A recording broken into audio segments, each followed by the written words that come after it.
Okay, folks, we're getting ready to start session 2. This will be our last session before lunchtime. In this session, we're discussing finding a balance between disposal and recycling. We have 3 good presenters this session covering issues associated with managing produced water.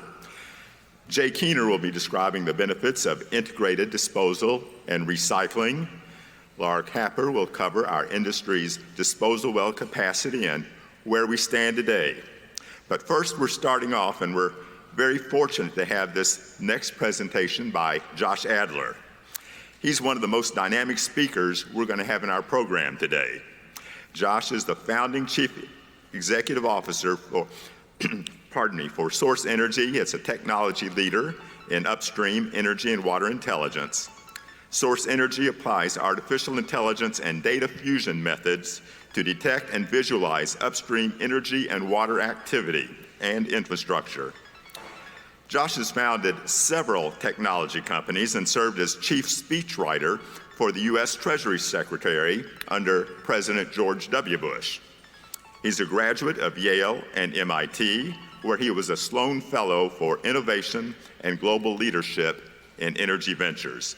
He holds 15 U.S. patents and has been published in the New York Times, the Washington Post, the Wall Street Journal, The Economist, among others.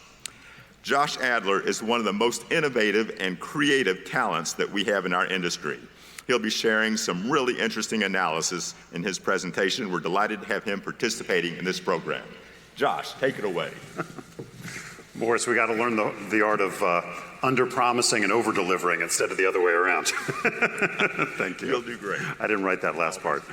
Also, I want to say thanks to the Produced Water Society and to Morris, who's been doing a valiant job of leading PWS in its newfound independence. For those of you who've been around for a while, as I have, come to water events, Produced Water Society is a little like one of those Eastern European countries that had a glorious independent past and then got absorbed by different empires and then reemerges with its old flag. So Produced Water Society is independent again, and we're happy to see so many people showing up for it. I feel like a little bit like we're in 2017 or 2014 all over again. Last night at the reception, met a lot of new people. It's exciting to see this much energy in the water space again, and we're excited to still be a part of it about 10 years in. So today we're going to be talking about solving recycling and seismicity with real-time frac tracking and other essential data that we put together. Because there are quite a few new people here today. For those who haven't heard about us before, Sourcenergy used to be called Source Water. We strive to be the technology leader in geospatial energy and water supply chain intelligence. I started the company in early 2014 based on some work I did at MIT in 2012. And we've had 17 US patents granted for our energy and water intelligence methods. We've got some of the top E&Ps and oilfield service and water midstream companies as clients. Thank you very much for those of you who are in the room today. We provide online data as a service in a geospatial platform, and we have a particular specialty in water and seismicity analytics, which is where we're going to be focused today. So really fundamentally what Sourcenergy does is we bring in many different kinds of data that hadn't been combined before in order to generate insights into what's happening in the energy and water supply chain that you couldn't have obtained from any one of those sources. So we pull in data from the marketplace and human intelligence. We bring in all kinds of regulatory data from the Railroad Commission and from New Mexico and other states. We have all kinds of proprietary geoscience models that we build, particularly around disposal and injection and seismicity. We bring in internet data from other kinds of sources, like scanning thousands of newspapers to identify online information about drilling and disposal plans. And we do some pretty cool stuff that you'll see a little bit about today, involving applying artificial intelligence and computer vision methods to daily satellite imagery of different kinds, and even aggregated anonymous cell phone tracking data in order to understand where the supply chain is moving, where frac crews are, what's really happening on the ground every day in the industry. And we turn that into a variety of data products. Sourcenergy GIS is just your basic everything you ever wanted to know about what's going on in oil and gas, all the drilling permits and the oil and gas production data and history going back, surface owner information, everything that you would get from your basic oil field intelligence system. SourceWater Pro shows the actual movements of the water supply chain on the surface, who's sending produced water where, how much water is coming out of every producing lease and going into every disposal lease, as well as the frac ponds from satellite imagery, which you can't get other places, and what's going on the ground. SourceWater Geo adds in the geoscience insights subsurface around the water supply chain, such as where are all the fault lines, where is water being injected, what are the pressure levels, and how are these changing over time, what are the true formations of injection that all that water is going into. These are all things that are not readily available from conventional regulatory data, and we're going to be kind of focused on that today. It's really the first and only geoscience platform that is focused on seismicity analytics. And then the last two are what we call Dirt Work Alert, which uses satellite imagery to identify well pads and frac ponds on the ground as they get built, which predicts future drilling before the permits even come out and predicts future completions before the frac crew even shows up, because we can see the pond getting filled. And then Fracscape brings in the cell phone tracking data, which allows us to track the movements of every frac crew on a daily basis, as well as other kinds of supply chain activities like the sand and water movements in the trucks. So today we're going to focus on seismicity and how seismicity concerns impact and motivate greater recycling and avoidance of risk in the disposal process, and how you make better decisions about that. And for those who haven't either heard it or felt it yet, seismicity in the Permian Basin has been on the rise to an extraordinary extent over the last 4 years. So earthquakes you can feel, which are 3.0 and greater, have increased by close to 9,000% on an annual rate since about 2017. It's gone from like 2 to like 180. And while that rate of increase has leveled off in the current year, it hasn't gone down. So it's stayed at this high level where we're seeing more and bigger earthquakes all over the Permian Basin. And the cause of this earthquakes is largely because of oil and gas activity. Not entirely, but mostly. And this is a finding of a very recent and significant Bureau of Economic Geology study that was published just a couple of months ago, where our top seismicity researchers in the state, therefore in the country, therefore in the world, analyzed what might be the causes of this big increase in seismicity. There were some pretty interesting and somewhat surprising findings there. So the headline was that about 2/3 of seismicity seems to come from oil and gas activity, but that's actually at a 95% confidence level. If you read a little more closely, at the 90% confidence level, which is still pretty confident, it was like 81%. So we're talking about 4/5 of this seismicity coming from oil and gas activity.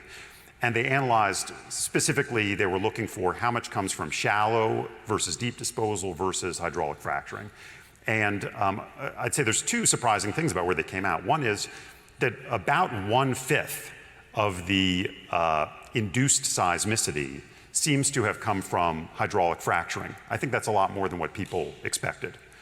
The other thing that's surprising is that only about 1/5 came from deep well injection, and about 3/5 came from shallow disposal. I think that was pretty surprising too. So, this then goes to the regulatory response to this rise in seismicity. Now we know there's now these seismic response areas, 3 big ones in Texas, a whole bunch of smaller ones in New Mexico. There's different processes by which those have been determined that I'm not going to deep dive into today given our short time. But what is significant, I think, in light of the BEG findings is that the focus of the seismic response areas, which restrict and even shut in a lot of disposal wells in these areas that are mapped here, actually the focus has largely been on deep well injection, right? It's been on deep saltwater disposals, bedrock injection. And so many of those I think actually all of them, within the SRAs have been required to be shut in. And then a large portion of the shallow disposals in these SRAs have been required to reduce their volumes and pressures, but they haven't been shut in. And yet, only about 1/5 of the earthquake activity has been traced to deep well injection, albeit some of the bigger earthquakes. So the regulatory response is a bit of a blunt force instrument, right? The regulators felt like they had to take action in response to public concerns, but the actual approach taken, without opining on it, nonetheless, you can see it doesn't exactly fit what's been going on. And so industry has to respond to that in effective ways to make sure that we can continue energy operations and continue to make the Permian Basin the leading energy resource for the world. So how can industry adjust to seismicity and seismic response areas? And I'd point to three key steps. One is doing our best to attribute seismicity risk. And I would say here, I'm not actually saying attributing the causation of specific seismic events, which is in any given case often pretty much impossible, although not always. But understanding where does the risky activity seem to be happening and has been happening, that's really important. And you need this very holistic, comprehensive set of data to be able to do that. Also, we then want to avoid the risky disposals, which are not necessarily the deep disposals and are certainly not always the deep disposals. So we want to understand the risk of the injection wells out there and know which ones are okay and which ones are probably better to get away from. And of course, all of us want to recycle more water, right? If we could have a day where every drop going into fracs is recycled water and all water was recycled, that would be a glorious day.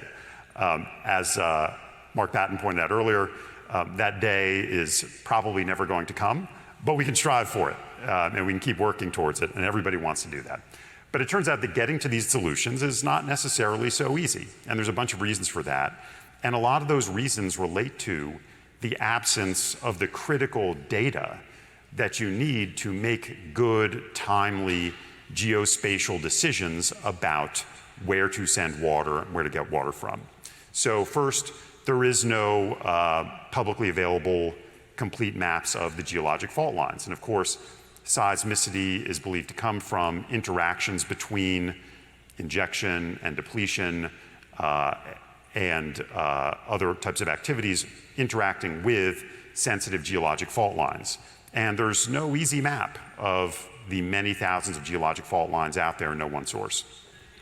Also, there's actually no direct information about the true active intervals of injection and formations of injection for the saltwater disposal wells. In fact, about 50% of the permits for injection wells, if you look at the drilling permits that show where those wells were drilled and therefore presumably where they inject into, about half of them are wrong. And they're wrong for good reasons, but they're not a reliable source for knowing which formations and depths water is being injected into, and therefore where it could be interacting with overpressured reservoirs as well as with fault lines. Also, produced water transfers are not directly reported in Texas or New Mexico.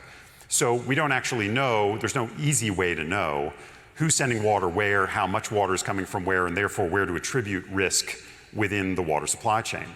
Also, water pipelines are not mapped at all. So oil and gas pipelines are publicly available from the Railroad Commission and from Federal Pipeline Agency. But water pipelines are not reported or mapped anywhere. And so it's hard to know where's the infrastructure that would allow you to move the water cost effectively to someplace where it's less risky or can be recycled. And finally, and I think most critically, there is no complete or even remotely timely reporting of where hydraulic fracturing occurs in the industry day to day. The primary source is Frac Focus, which is run by the Groundwater Protection Council out of Oklahoma City.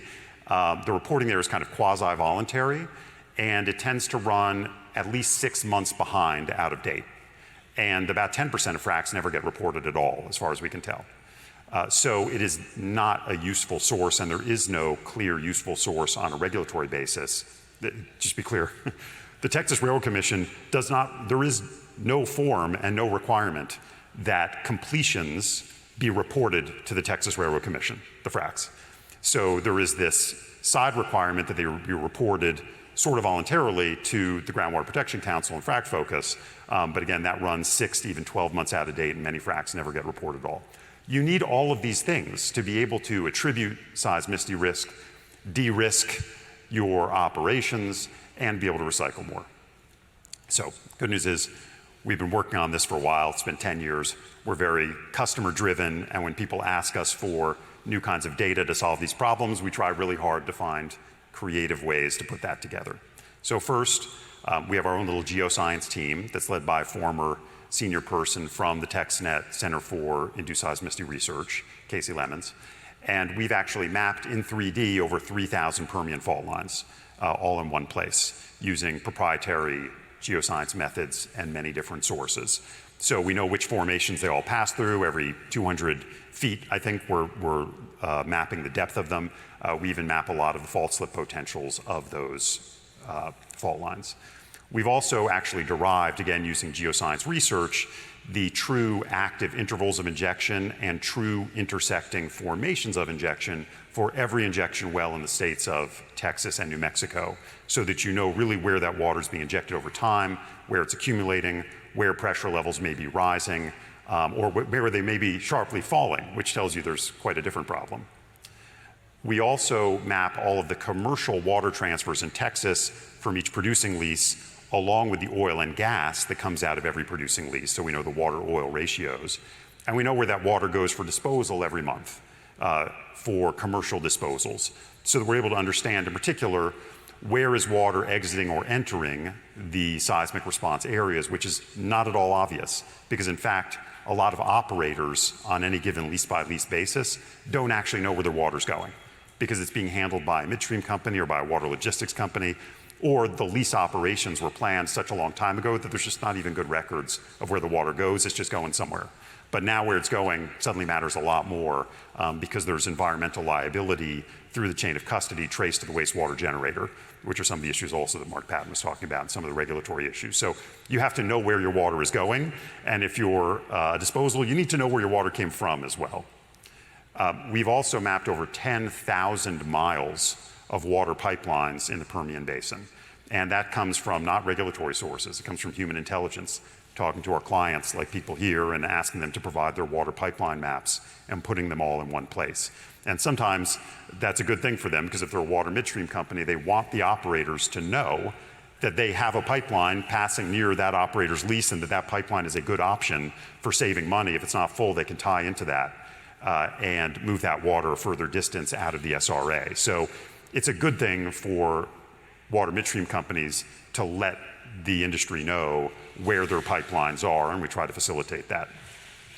And then the last thing, and I think the most exciting, is that we have found a way to map the daily movements of most frac crews in real time. We've got a bunch of patents on this, and we use a combination of satellite imagery, regulatory data, and daily anonymous aggregated cell phone tracking data to figure out who are the people who are on sites who are probably frac crew workers, and where do they come from and where are they going. And so by doing that, we're able to show where the true supply and demand for water and sand and disposal and chemicals really is day to day, and where it's going and who they're working for, even which service companies.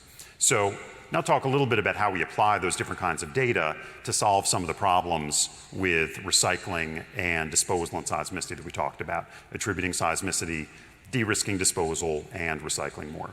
So in terms of attributing seismicity risk, the key thing to understand is that all seismicity requires contextualization, right? If you talk to any given operator or any given water midstream company, you're always going to know your own rock and your own operations better than we ever will. The problem with seismicity is that isn't enough. You have to know what everybody else around there has been doing too, and we probably know that better than you do. And you have to put all of that together, and it's not just who's injecting where and what the pressures are, right?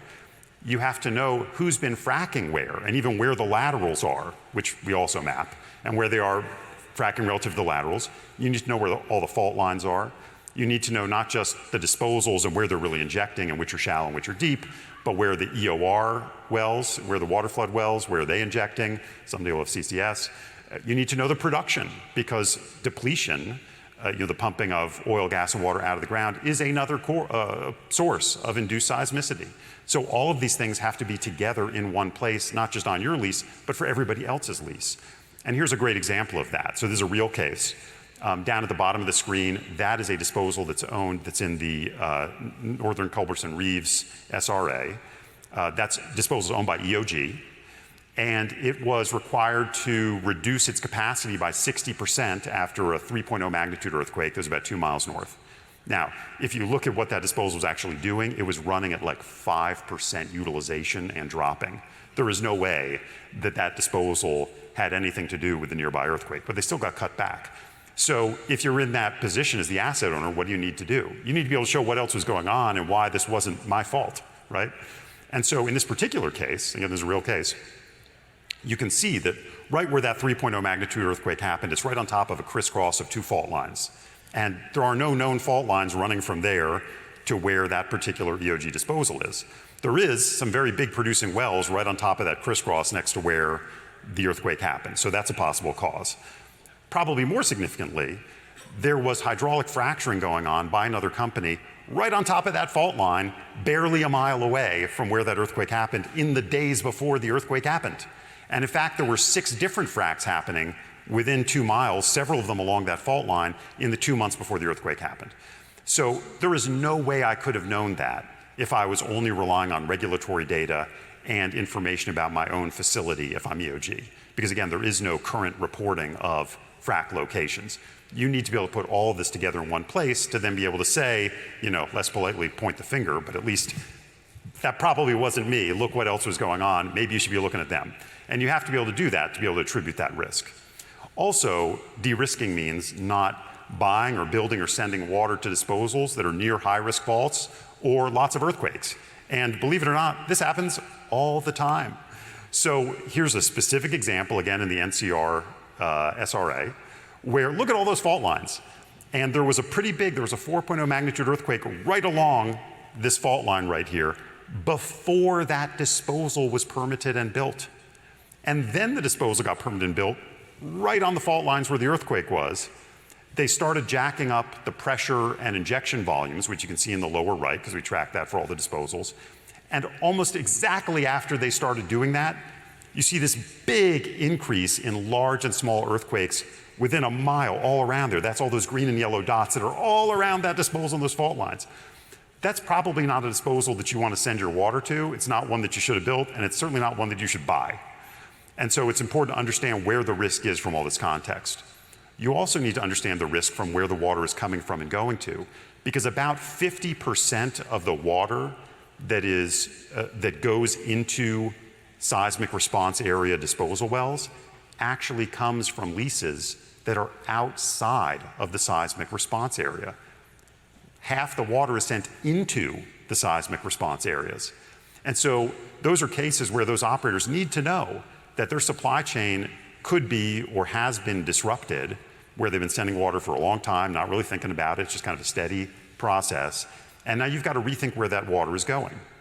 And that actually creates a lot of opportunities for water midstream and water recycling companies, because you can actually look and see which operators are sending a lot of water a long distance, which means they're spending a lot, and which operators are sending water into seismic response area disposal wells, which tells you they probably need more recycling, or they need my disposal, my facility, or my pipeline that is going to help them send that water somewhere else or do something else with it. And so there's actually a lot of opportunity created by the supply chain disruptions that are caused by all of this seismicity. The last part I'm going to talk about for 1 minute is how combining all this data enables greater recycling within the industry. Because recycling is fundamentally a spatio-temporal problem. What do I mean by that? Well, if you're running a hydraulic fracturing operation, you're always either long or short water, right? If you're at the beginning of the frac, you need a lot of water, and you're going to use it very quickly. If you're toward the end of the frac, you've got a lot of excess flow back, and you're going to keep having produced water for a long time that you're not able to use anymore and recycle on your own.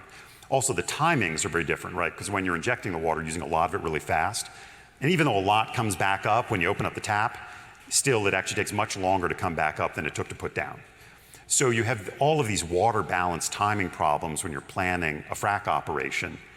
And to be able to effectively recycle, basically, you will never be able to recycle all of your water or only use your own water to recycle within your own operation because of that fundamental timing problem with the way that the water flows in and out.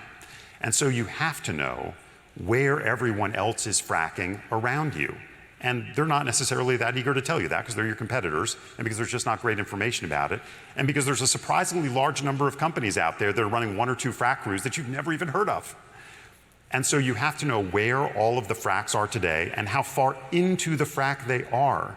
Are they at the beginning, which means they might need your water, and that's a great opportunity for you or your water midstream company to sell recycled water at a lower rate, but also save a lot of money on disposal by sending your excess water to that frac that's just getting ready to start or is in the early stages?